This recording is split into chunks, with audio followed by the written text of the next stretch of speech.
So on page 318, number 20, there's this Cartesian plane in which you can see points A and B with the given coordinates. And what happens here is there's this, you're a boat starting at point A and you want to head towards point B. So if you left point A and headed for point B, as your orange trajectory shows here, then a current, which I'll represent by the green line, will push you this way. So this current will have pushed you away um, from your destination.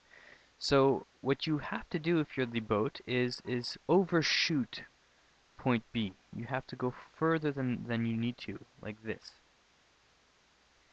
Because only then will the current push you in to point B like this. So here we have your boat leaving point A and being pushed into point B by some current C. So let's call this first line going from A to B your resultant. And the reason it's a resultant is because it's the sum of your vector over here, which I'll call S. It's vector over here, and this vector here, C.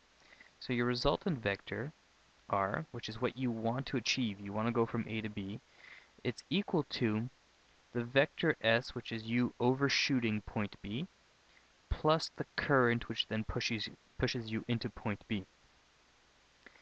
Now we can solve for the components of R because we know the coordinates of point A and B. So let's find the components of R. That's going to be x of B minus x of A, comma, y of B minus y of A. And that gives us 350 minus 150 is 200. And 250 minus 100 is 150. So these are the components of R. Now, since I know R and I know C, I can solve for vector S. So vector S, is equal to the components of R, vector R, minus vector C. How did I do that? Well, what I did is I brought vector C to the other side of the equal sign, which turned it negative.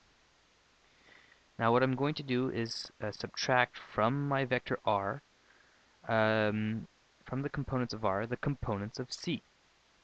So that will give me vector S equals components of R, 200 minus components of C. So 200 minus 15 is 185, and 150 minus 10 is 160.